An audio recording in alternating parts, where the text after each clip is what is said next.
नमस्कार सभी बेलियानो राम। मैं मनीराम चौधरी अल्फा एकेडमी बनाड़ जोधपुर के ऑनलाइन डिजिटल प्लेटफॉर्म पर आप सभी का सौहार्दपूर्ण स्वागत व अभिनंदन। साथियों, हम पढ़ रहे थे राजस्थान इतिहास और राजस्थान इतिहास में टॉपिक चल रहा था जाट राजवंश। जाट राजवंश में बदन सिंह तक पढ़ा कि जाट शक्ति का उदय 17वीं शताब्दी किनके समय, औरंगजेब के समय। प्रथम नेता कौन, गोकुला। संस्थापक कौन थे, चूड़ामन। वास्तविक संस्थापक कौन वे, बदन सिंह। कुल देवता कौन, लक्ष्मण। कुल देवी कौन, राजेश्वरी माता। आर्यवंशी राजवंश। पंचायत, जो खाप पंचायत नामक संस्था लाने का श्रेय भी किसे, जाट जाति। बदन सिंह तक पढ़ा था। आज पढ़ेंगे महाराजा सूरजमल जाट। महाराजा सूरजमल जाट बहुत महत्वपूर्ण।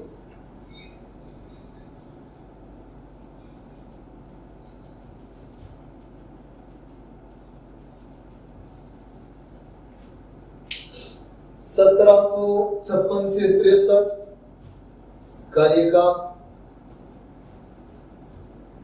पिताजी की मृत्यु 1756 में हुई थी, उनके बाद ही शासक बने थे।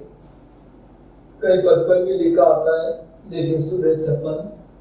महाराजा सूरजमल जाट। इतिहासकार कहते हैं कि नहीं जाटनी ने सही वहत की परसों पीर, जन्मा उनके गर्भ से सूरजमल सा वीर। 13 फरवरी 1707 यानी 13 फरवरी 1707 को जन्म हुआ था किनका, महाराजा सूरजमल। समय का संयोग था किधर सूरजमल जी का जन्म हुआ और कुछ दिनों बाद ही लुढ़क गया था कौन, औरंगजेब, यानी औरंगजेब की मृत्यु हुई। महाराजा सूरजमल, तो महाराजा सूरजमल जाट राजवंश के सबसे प्रतापी शासक कौन थे? जाट राजवंश के सबसे प्रतापी शासक थे महाराजा सूरजमल।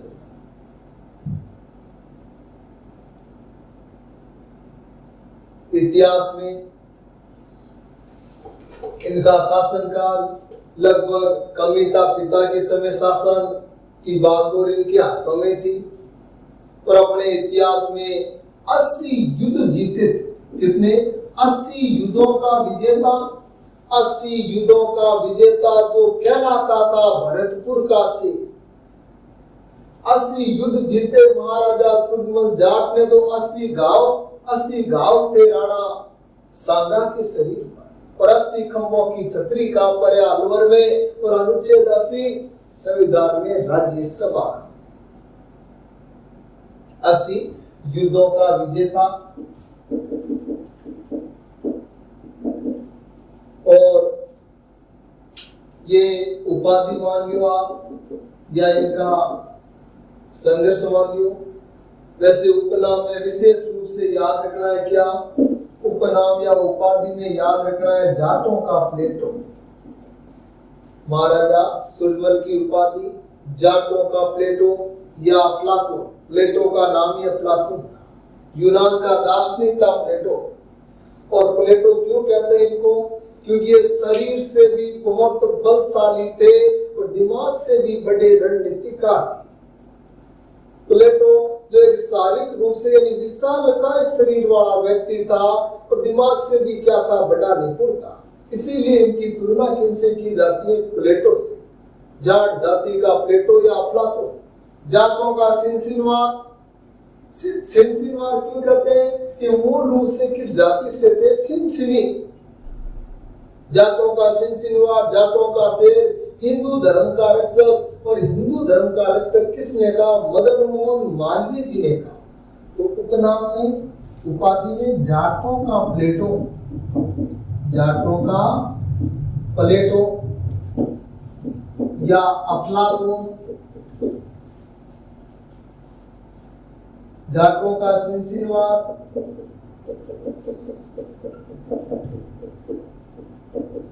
या जाटों के शेर, हिंदू धर्म का रक्षक,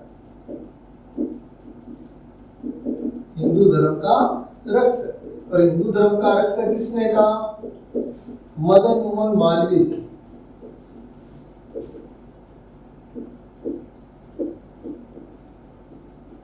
मदन मोहन मालवीय जी ने इनको कहा था हिंदू धर्म का रक्षक। महाराजा सूरजमल के पिता का नाम क्या था? बदन सिंह।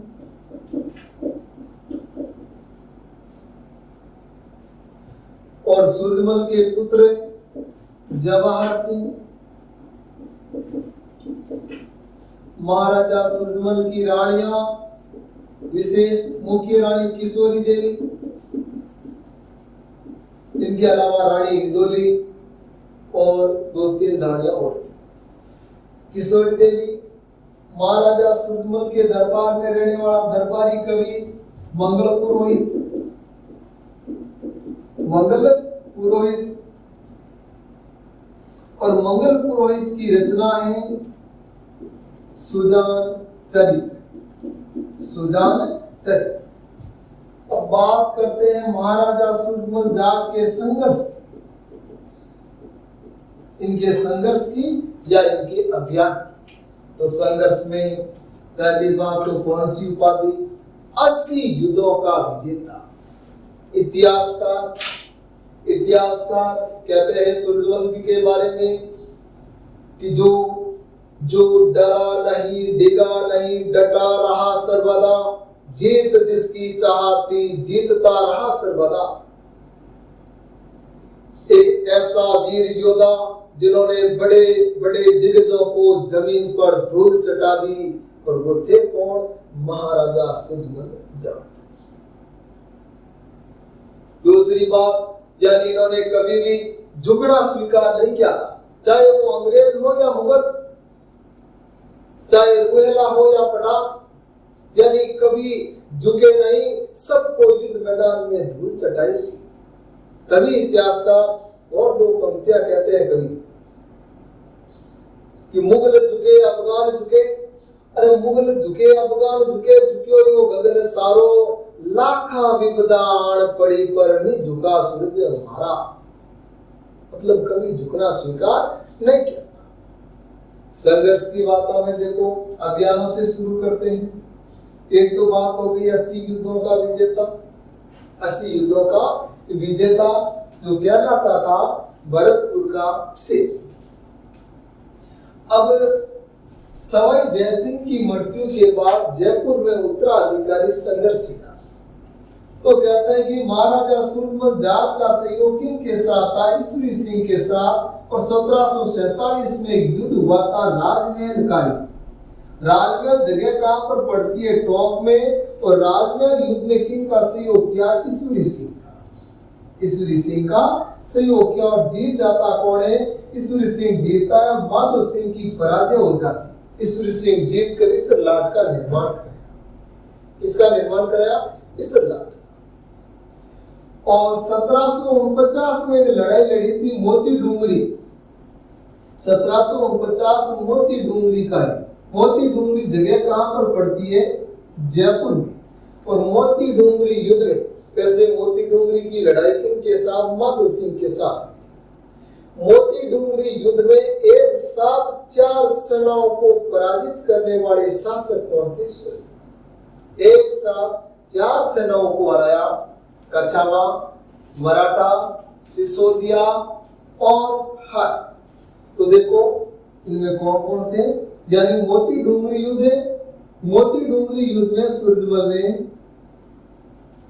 एक साथ 4 सेनाओं को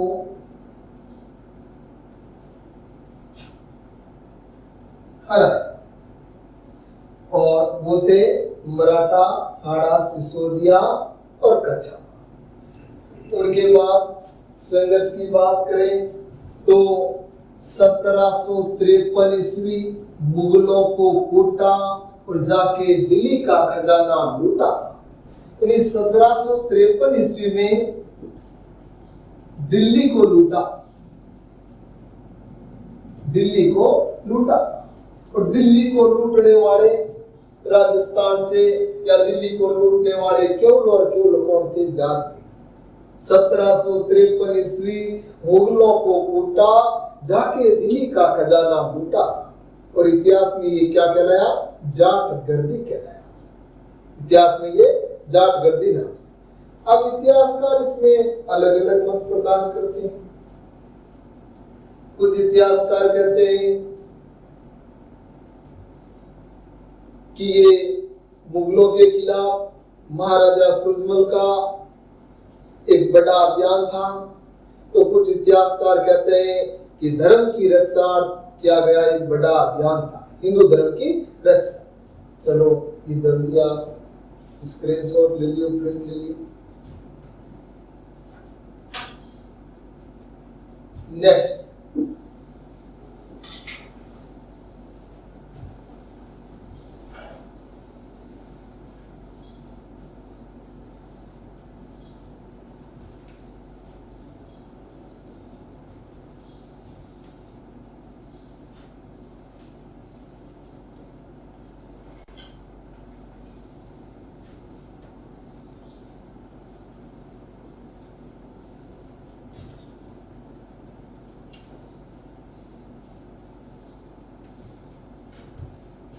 उनके बाद बात आती है 1761 ईस्वी। 1761 ईस्वी इन्होंने आगरा पर अधिकार किया। आगरा मुगलों के हाथों से छीना था, आगरा पर अधिकार किया और 1761 ईस्वी में ही अहमद शाह अब्दाली को दक्षिण भारत जाने से रोका था। किसने? महाराजा सूरजमल। पानीपत की लड़ाई में भाऊ सदाशिवराव भाऊ और सूरजमल जी के मध्य कुछ विवाद हो गया और उस विवाद को लेकर मराठे अकेले ही पानीपत में चल पड़े। 14 जनवरी 1761 पानीपत का युद्ध, जिसमें अब्दाली जीत गया और मराठों को बहुत भारी नुकसान। मराठे वापस लौट रहे थे तो अब्दाली ने चेतावनी दी थी कि भरतपुर या इनके आसपास से मराठे या तो आपके राज्य से गुजरने नहीं चाहिए और अगर गुजरे तो उन्हें गिरफ्तार करना है, बल्कि सहयोग नहीं करना। उल्टा जाकर सूरजमल ने उनकी पत्नी किशोरी देवी के आग्रह पर सहयोग किया, मराठों को अपने राज्य में शरण दी, उनका उपचार कराया और कंबल भेंट किए, अनाज भेंट किया। तब कहते हैं कि ये खबर सुनकर आगरा आ धमका कौन?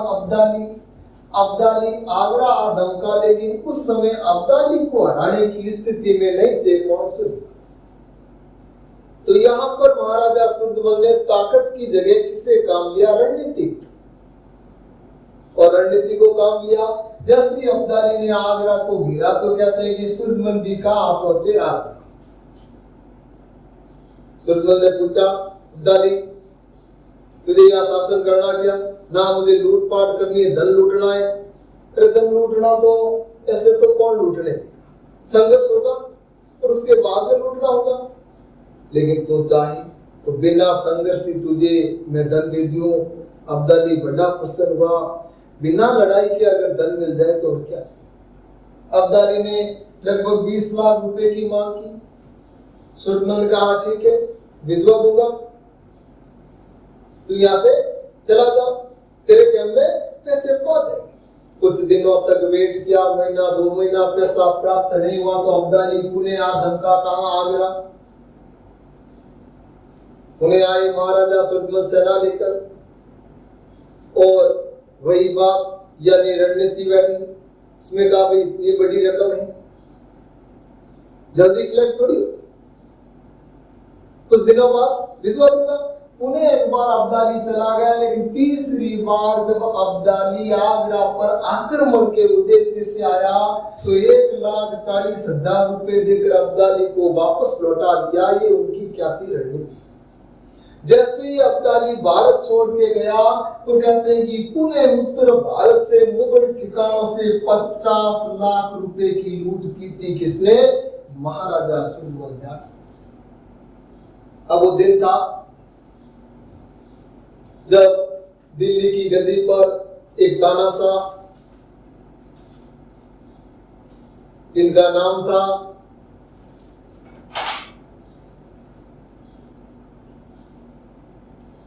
नजीबुद्दौला रोहिल्ला, वो तानाशाह शासन कर रहा था और उनके दरबार में एक दरबारी थे पंडित, और उन पंडित की पुत्री पर कहते हैं कि गलत नजर पड़ गई कि इनकी नजीबुद्दौला रोहिल्ला,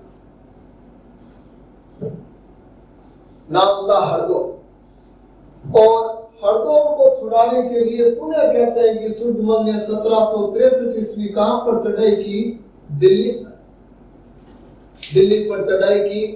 आमने सामने वे तो कहते हैं कि युद्ध में फतेह हुई किनकी? महाराजा सुरजमल की।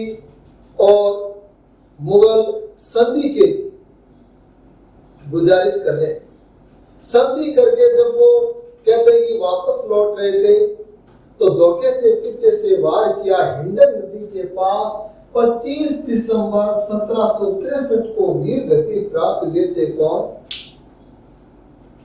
महाराजा सुरजमल। नजीब खान रोहिल्ला, नजीब खान रोहिल्ला के खिलाफ अभियान में 25 दिसंबर 1763 को महाराजा सुरजमल जाट वीर गति को प्राप्त हुए। और वो तो मुगलों ने धोखे से मारा था, पीठ पीछे वार किया, जिनके कारण वो वीर गति प्राप्त हुए। और सुरजमल के पुत्र थे कौन? जवाहर सिंह। सुरजमल के पुत्र कौन थे? सुरजमल के पुत्र थे जवाहर सिंह। और जवाहर सिंह ने अपने पिता का बदला लेने के लिए दिल्ली लाल किला जाके मुगलों को ललकारा। जवाहर सिंह ने 1765 ईस्वी, महाराजा सुरजमल जाट के पुत्र का नाम क्या था? जवाहर सिंह। और जवाहर सिंह ने 1765 ईस्वी कहां पर आक्रमण किया? दिल्ली लाल किला। दिल्ली लाल किला पर आक्रमण किया और लाल किला फतेह करके किवाड़परा उतारा। लाल किला विजय किया और विजय करने के बाद में लाल किला से दरवाजा उतार के लाए, जो विजय की निशानी, दिल्ली विजय की निशानी है। वर्तमान में लोहागढ़ दुर्ग का उत्तरी प्रवेश द्वार है और वही दरवाजा है कौन सा? अष्टधातु। कौन सा दरवाजा है?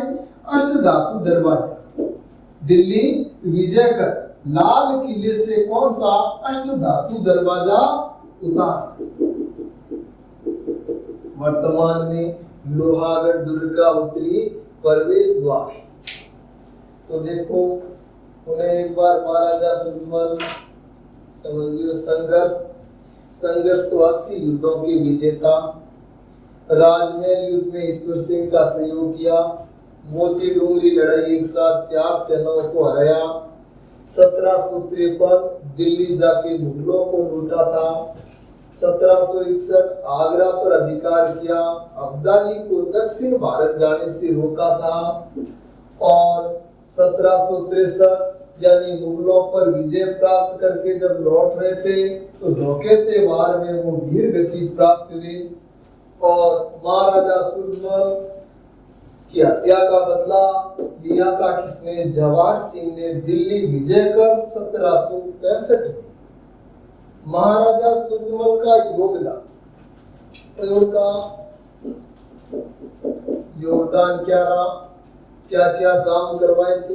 तो देखो, महाराजा सुरजमल ने 1733 ईस्वी सोगरिया के निकट भरतपुर रियासत का गठन किया।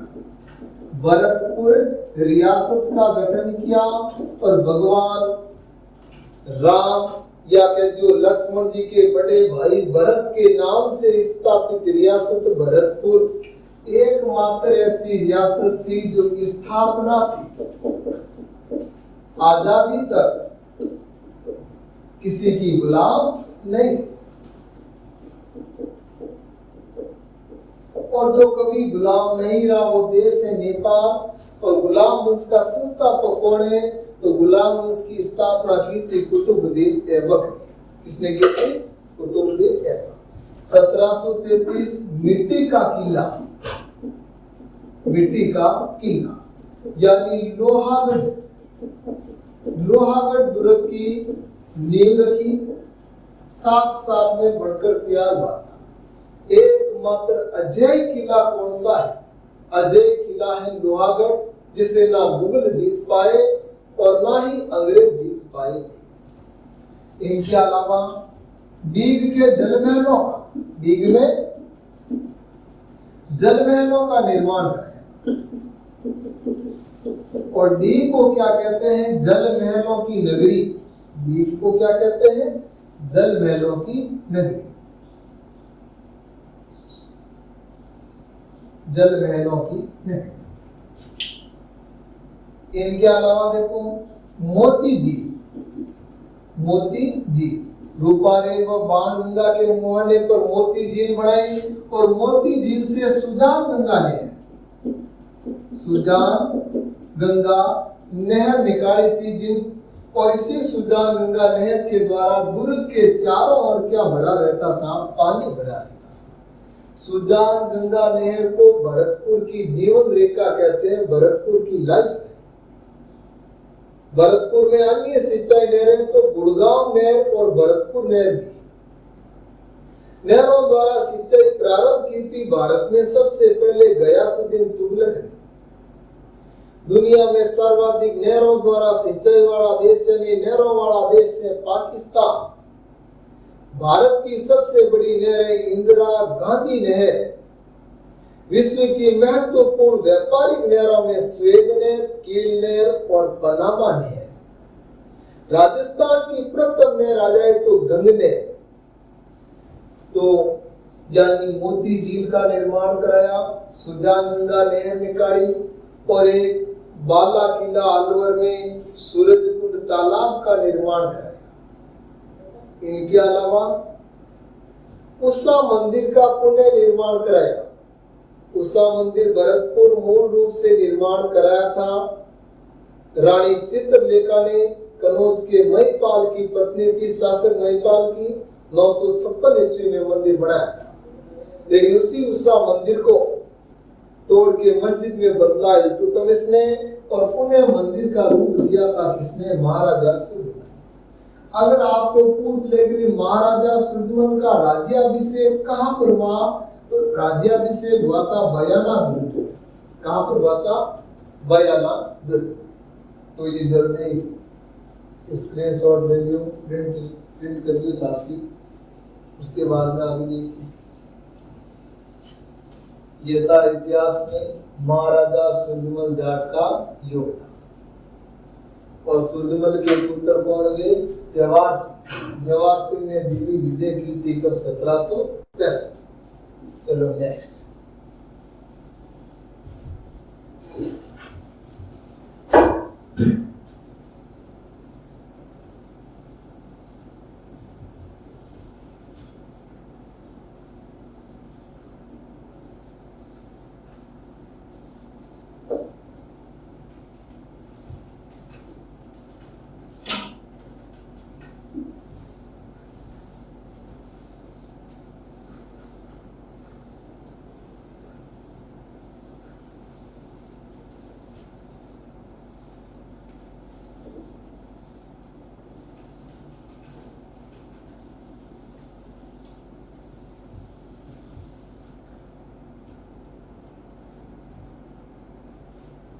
अब उनके बाद आपको याद रखना है रणजीत सिंह, रण को जीतने वाले रणजीत सिंह। रणजीत सिंह से दो बातें बढ़ती हैं। एक तो विद्यार्थियों पूछा जाता है संधि का, कौन सी संधि?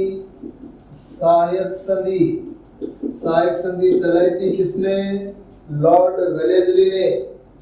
भारत में सबसे पहले 1798 में की कहाँ के निजाम ने? हैदराबाद के निजाम। राजस्थान में सर्वप्रथम सहायक संधि, सर्वप्रथम के भी 2 क्वेश्चन बनते। प्रथम नाम मात्र सहायक संधि करने वाली रियासत भरतपुर और पूर्णतः व्यापक विस्तारित आक्रामक प्रथम संधि किसने की? अलवर ने। सहायक संधि 29 सितंबर 1803 किनसे की थी? Lord Wallace. सहायक संधि का मतलब अंग्रेजों का अब सीधा क्या होगा? हस्तक्षेप कि सहयोग या आवश्यकता पड़ने पर अंग्रेज करेंगे रियासत का सहयोग, और अंग्रेजों को आवश्यकता पड़ी तो रियासत करेगी वापस अंग्रेजों का सहयोग। अब रणजीत सिंह का संघर्ष हुआ था किससे? रणजीत सिंह का संघर्ष हुआ लॉर्ड लेक से, और लॉर्ड लेक ने 1805 में भरतपुर पर आक्रमण किया। 1805 में आक्रमण किया था, कहां पर? लोहागढ़। लॉर्ड लेक ने 1805 में लोहागढ़ पर आक्रमण किया, और आक्रमण का कारण थे मराठा होलकर। आक्रमण का कारण कौन था? मराठा होलकर, और होलकर को शरण दी थी किसने? रणजीत सिंह। लासवाड़ी युद्ध हुआ था, लासवाड़ी जगह धौलपुर में पड़ी 1803। होलकर व अंग्रेजों के मध्य होलकर पराजित होकर किनकी शरण में आ जाता है? रणजीत सिंह। अंग्रेज बड़े प्रसन्न होने का कारण क्या था? क्योंकि रणजीत सिंह से ट्रीटी हो रखी, वो अपने मित्र है। अब लॉर्ड लेक ने कहते हैं कि पत्र लिखा किसे? रणजीत सिंह। रणजीत सिंह जी, आपका दुश्मन हमारा दुश्मन, हमारा दुश्मन आपका दुश्मन, यानी होलकर आपकी शरण में है, आप उसे गिरफ्तार करें, कैद करें, हम उन्हें ले जाने के लिए।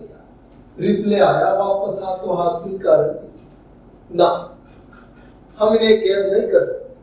शरणागतम रक्षम सनातन धर्म, शरण में आए हुए की रक्षा करना ही हमारा सनातन धर्म है। हम यहाँ पर इन्हें कैद नहीं करेंगे। अगर ये अपनी इच्छा से बाहर चले जाए तो आप इन्हें कैद कर सकते। तो लॉर्ड लेक ने धमकी भरे लिहाज में वापस कहा, अरे रणजीत सिंह, अपने संधि हो रखी है ना, अरे अपने ट्रीटी हो रखी ना, अपनी ट्रीटी का क्या होगा? कि बाढ़ में गई तेरी ट्रीटी, मतलब संधि टूट गई। संधि टूट गई, संधि विच्छेद हुआ। अब अंग्रेजों ने एक बार पुनः धमकी भरे लफ्ज लिहाज में कहा किसे? रणजीत सिंह। अरे रणजीत सिंह, तुम बावड़े हो गए क्या? अरे तुम्हें पता नहीं तुम कितनी बड़ी ताकत से टकराने जा रहे हो? अरे भरतपुर एक मिट्टी का किला है, मिट्टी में मिला देंगे, नामो निशान मिटा देंगे। रणजीत सिंह गुस्सा हो गए और गुस्से में ललकार दिया किसे? लॉर्ड लेक को। लॉर्ड लेक को ललकारते हुए कहा, हमको मिटा सके वो जमाने में दम नहीं, क्योंकि हम ही से हैं, जमाना जमाने से हम नहीं। लॉर्ड लेक 1805 में आक्रमण करता है लोहागढ़। 5 माह तक लोहागढ़ को घेरे रखा, और लोहागढ़ को घेरने के बाद कहते हैं कि 20-25 बार तोपों से आक्रमण।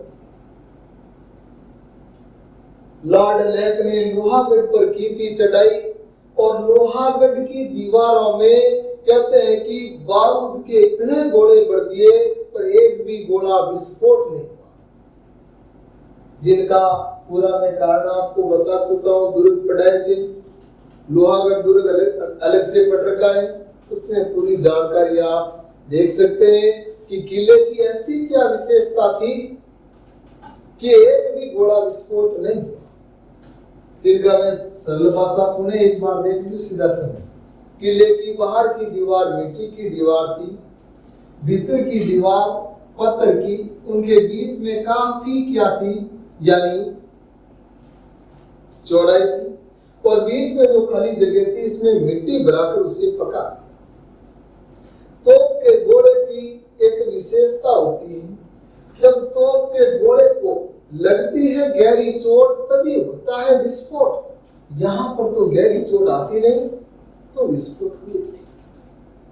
और ये अजय किला अंग्रेजों ने ही इसे, यानी जब थक कर लॉर्ड लेक बिना जीते ही चल दिया, तभी ये किला अजय आयरन फोर्ट कहलाया। अजय किला लोहागढ़ दुर्ग आयरन फोर्ट उसके बाद मिला। कहते हैं कि यहाँ पर भी एक दोहा बनता है कि उसी समय मिसाल मशहूर हुई थी कि लोहागढ़ हुई मिसाल मशहूर विश्व में, 8 गोरे 9 फिरंगी लड़े किले की दीवारों पर खड़े जाट के 2 छोरे। उनका नाम माधो सिंह और दुर्जन सिंह था। तो रणजीत सिंह साइक संधि की थी 29 सितंबर 1813 लॉर्ड लेक से, और रणजीत सिंह के समय आक्रमण किया किसने, साइक संधि की किससे, लॉर्ड वेलेस्ली, लॉर्ड वेलेस्ली। और आक्रमण किया था किसने, लॉर्ड लेक ने। आक्रमण का कारण था हत्तर दी किसने, रणजीत सिंह। अब उनके बाद सीधे आप अंतिम शासक देख सकते हो, ब्रजेंद्र सिंह भरतपुर के अंतिम शासक।